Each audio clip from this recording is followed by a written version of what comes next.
Hello friends, welcome back to on your YouTube channel the blogger इतना बड़ा skill. से तो हमारी वेब डेवलपमेंट की ट्यूटोरियल चल रही है जिसके अंदर हम पढ़ रहे हैं जावा स्क्रिप्ट को।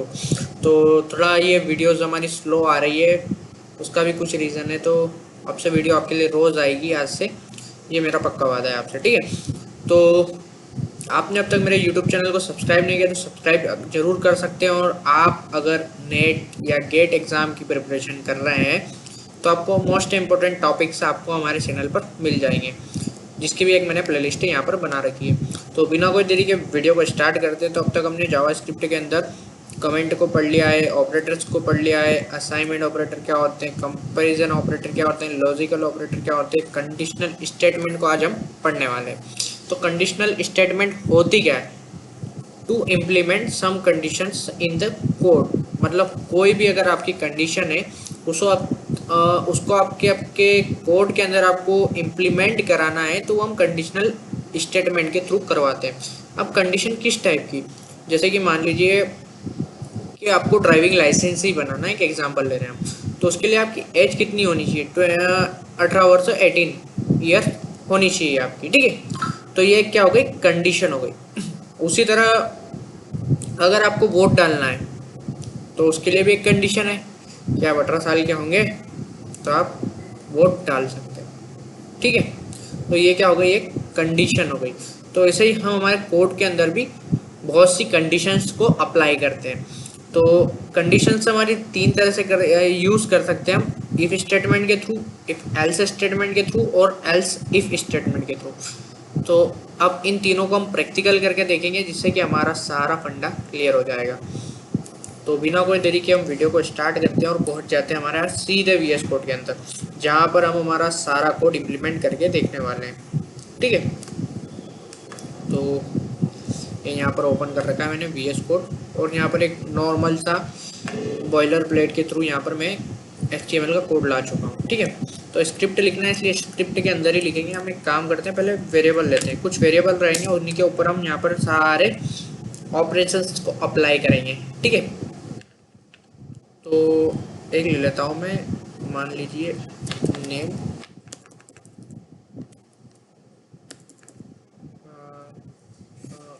नेम के नाम से, ठीक है। इसमें दो कंडीशन डालेंगे हम, ठीक है।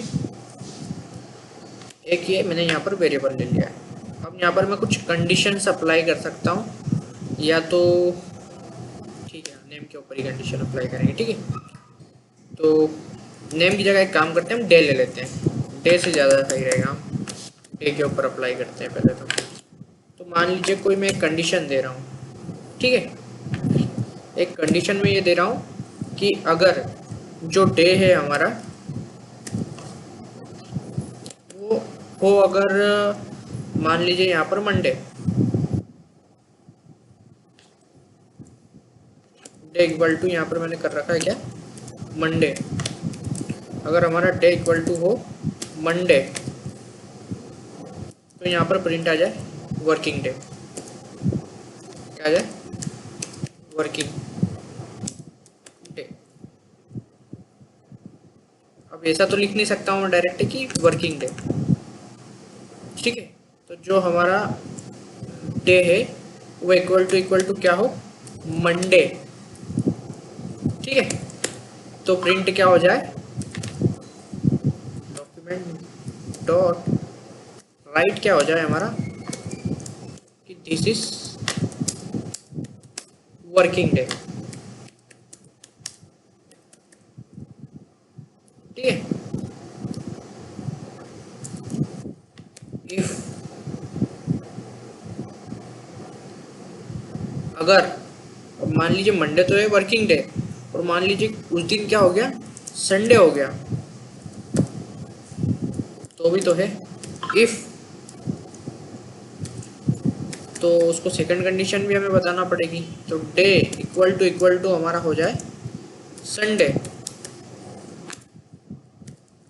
तो क्या प्रिंट हो जाए हमारा यहाँ पर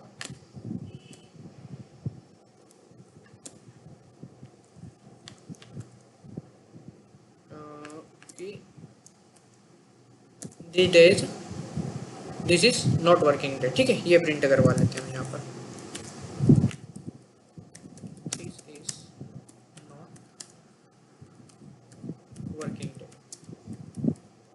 अभी हमने वेरिएबल में क्या दे रखा हमारे, मंडे। तो अब इसका आउटपुट हम पहले तो चेक करते हैं कि आउटपुट क्या आ रहा है भाई साहब हमारा। यहाँ पर इसका आउटपुट देखते हैं हम। तो यहाँ से हमें एक फंडा और मिल जाता है गो लाइव का। तो छोड़िए, इसको नहीं यूज़ करते हैं, डायरेक्ट हमारे क्रोम ब्राउज़र के अंदर हम हमारी फाइल को यहाँ पर ओपन कर रहे हैं। तो देख सकते हैं यहाँ पर क्या आ रहा है, लिखा हुआ दिस इज़ वर्किंग डे। जैसे ही मैं उसको संडे करता हूँ, यहाँ पर जो ये मंडे मैंने ले रखा है, इसे यहाँ पर मैं संडे कर देता हूँ। ठीक है, तो वैसे ही आप हमारा आउटपुट देखेंगे, this is not working day, ये देख सकते हैं। तो कुछ ये होती है इफ स्टेटमेंट। इसी तरह एफ एल्स स्टेटमेंट होती है। इफ एल्स स्टेटमेंट में आपको ये फायदा हो जाता है, जैसे कि वो ट्रू और फॉल्स में काम करती है। इफ मतलब सच ट्रू और एल्स मतलब फॉल्स। मतलब कि अगर संडे नहीं हुआ, या यहाँ से आपको मैं समझाता हूँ। इफ हमने यहाँ पर कंडीशन दी थी डे इक्वल टू मंडे, तो मंडे हो तो ये प्रिंट हो जाए, बट मंडे नहीं हो तो डायरेक्ट हमारा ये मैसेज यहाँ पर प्रिंट हो जाए। तो यहाँ पर हमें ये स्टेटमेंट लिखने की उसमें ज़रूरत नहीं पड़ती है। तो इसी के ऊपर मैं अप्लाई कर देता हूँ आपको। तो डायरेक्ट हम यहाँ पर लिख देते हैं एल्स। ये होती है हमारी इफ एल्स कंडीशन। तो यहाँ पर मैंने कंडीशन नहीं लिखी है। अगर मंडे हो तो लिखा हुआ जाए दिस इज़ वर्किंग डे, और अगर मंडे नहीं हो तो लिखा हुआ जाए this is not working day. ठीक है, तो ये मैं आपको यहाँ पर चेंज ही करता हूँ, वापस मंडे लिख देता हूँ। ठीक है, MONDAY। तो यहाँ पर हमारा आउटपुट चेक कर लेते हैं वापस हम। तो ये देख सकते हैं आप, यहाँ पर कुछ गड़बड़ी हो गई है मेरे से, स्पेलिंग मिस्टेक हो गई थी यहाँ पर। ठीक, तो छोटी छोटी गड़बड़ के कारण भी आपके आउटपुट में दिक्कत आ सकती है, तो आप लोड ना लीजिए, आराम से कीजिए। तो यहाँ पर देख सकते हैं दिस इज़ वर्किंग डे, और जैसे ही मैं मंडे को हटाता हूँ यहाँ से, संडे को डालता हूँ, या और कोई भी डाल देता हूँ, मान लीजिए मैं ट्यूसडे डाल देता हूँ TUSDAY, तो भी हमारा यहाँ पर आ जाएगा क्या कि this is not working day. ये हमारा आउटपुट यहाँ पर आने वाला है। तो ये कुछ होती है इफ़ और एल्स स्टेटमेंट, जिनकी मदद से हमारे कोड में हम बहुत सारी कंडीशंस को अप्लाई कर सकते हैं। ठीक है, अब एक काम करते हैं, हम इफ़ एल्स स्टेटमेंट का यूज़ करते हैं। इफ़ एल्स स्टेटमेंट का यूज़ क्यों करते हैं हम? सबसे पहली बात तो ये होती है कि इफ़ एल्स स्टेटमेंट का यहाँ पर हम यूज़ क्यों कर रहे हैं। तो इफ़ एल्स स्टेटमेंट के यूज़ से हम हमारे कोड के अंदर मल्टीपल कंडीशंस को अप्लाई कर सकते हैं। मल्टीपल कंडीशंस को कैसे अप्लाई कर सकते हैं? तो हम एक काम करते हैं, यहाँ पर एक छोटा सा एक प्रोग्राम बनाते हैं। मान लीजिए माइनर सा कैलकुलेटर बना रहे हैं, ठीक है, जिसके थ्रू हम जानेंगे कि इफ एल्स स्टेटमेंट हमारी किस तरह से यहाँ पर काम करती है। तो लेट इक्वल टू ए ले लिया क्या वेरिएबल मैंने, वहीं पर एक और वेरिएबल यहाँ पर हम ले लेते हैं बी, फिर एक और वेरिएबल ले लेते हैं जिसमें हम रिजल्ट स्टोर करवाएंगे, वो हो गया हमारा सी। और उसी के बाद एक और ले रहा हूँ मैं वेरिएबल यहाँ पर ऑपरेटर के नाम से, ओपी के नाम से, जिसके अंदर हम हमारा ऑपरेटर डिक्लेयर करने वाले हैं। ठीक है, तो सबसे पहले हम डालते हैं इफ कंडीशन। ठीक है, तो इफ कंडीशन कैसे डालेंगे? अगर ऑपरेटर हमारा जो है वो इक्वल टू होता है क्या, प्लस। ठीक है, तो डॉक्यूमेंट डॉट राइट से पहले हमें हमारा ऑपरेटर्स को परफॉर्म करना पड़ेगा। तो C equal to A plus B हो जाए हमारा। ठीक है, और उसी के बाद हमारा यहाँ पर क्या हो जाए, जो भी रिजल्ट था वो हमें यहाँ पर प्रिंट होकर मिल जाए। तो डॉक्यूमेंट डॉट राइट में सी को हम यहाँ पर प्रिंट करवा रहे हैं। ठीक है, उसी के बाद हम बात करें तो सेम हमारा अगला ऑपरेटर को ले लेते हैं हम। तो अगले ऑपरेटर को लेने के लिए हम यहाँ पर एक और जो नई कंडीशन को इसमें यूज़ कर रहे हैं, एल्स से कंडीशन, कौन सी कंडीशन का यूज़ कर रहे हैं, एल्स से। अगर ये कंडीशन आपकी नहीं होती है तो ऑपरेटर इक्वल टू, मान लीजिए मेरा माइनस का ऑपरेटर है, तो तो C equal to A minus B यहाँ पर मेरा परफॉर्म हो जाए, क्या हो जाए, ए माइनस बी यहाँ पर हमारा परफॉर्म हो जाए। ठीक है, और डॉक्यूमेंट डॉट राइट में हो जाए हमारा सी यहाँ पर वापस प्रिंट हो जाए। ठीक है, अब मैंने बोला था इसको इफ एल्स की यूज, एल्स इफ की स्टेटमेंट के यूज से हम मल्टीपल कंडीशंस तो हमारे कोड के अंदर डाल सकते हैं। तो मैं वापस एल्स इफ लेता हूँ और बोलता हूँ अरे यार ऑपरेटर जो है हमारा वो इक्वल टू बराबर मल्टीप्लिकेशन भी हो सकता है, कोई मल्टीप्लाई भी करवा सकता है हमारे कोड के अंदर। तो मैंने यहाँ पर क्या कर दिया, मल्टीप्लिकेशन भी कर दिया, अप्लाई। तो C इक्वल टू हमारा फॉर्मूला क्या हो जाएगा, A इंटू बी, और इसको भी यहाँ पर हम क्या करेंगे, प्रिंट करवा लेंगे, डॉक्यूमेंट डॉट राइट। तो यहाँ पर C मैंने यहाँ पर फिर प्रिंट करवा लिया। अब लास्ट हम एक और एक काम करते हैं, एल्स स्टेटमेंट भी डाल देते हैं।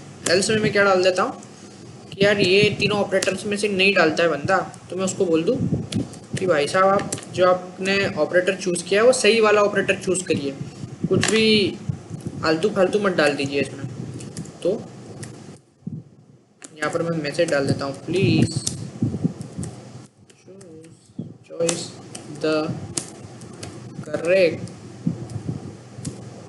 ऑपरेटर। ठीक है, ये हमारा प्रोग्राम हो गया एकदम कंडीशन के साथ बन के तैयार। अब बोलेंगे यार आउटपुट ऐसे थोड़ी आएगा भाई साहब, पहले हमें क्या करना पड़ेगा, यहाँ पर ए की वैल्यू देना पड़ेगी। तो ए की वैल्यू मैंने दे दी 6 और बी की वैल्यू हम यहाँ पर दे देते हैं मान लीजिए 5। ठीक है, तो सबसे पहले हम एक काम करते हैं, एक ऑपरेटर को यूज़ करते हैं। तो सबसे पहले हम कौन सा ऑपरेटर को यूज़ करते हैं, मान लीजिए मल्टीप्लिकेशन को ही यूज़ कर रहा हूँ मैं। ठीक है, तो ये मल्टीप्लिकेशन का साइन लगाया, ऑपरेटर में मल्टीप्लिकेशन डाला और चलते हैं हमारे आउटपुट की ओर। ठीक है, तो जैसे ही मैं रिफ्रेश करता हूँ 6 में ये होते हैं हमारे 30। ठीक है, तो ये 30 यहाँ पर आपको आउटपुट में दिख रहा है। जैसे ही मैं यहाँ पर ऑपरेटर हमारा चेंज करता हूँ, मान लीजिए मैं माइनस डाल देता हूँ।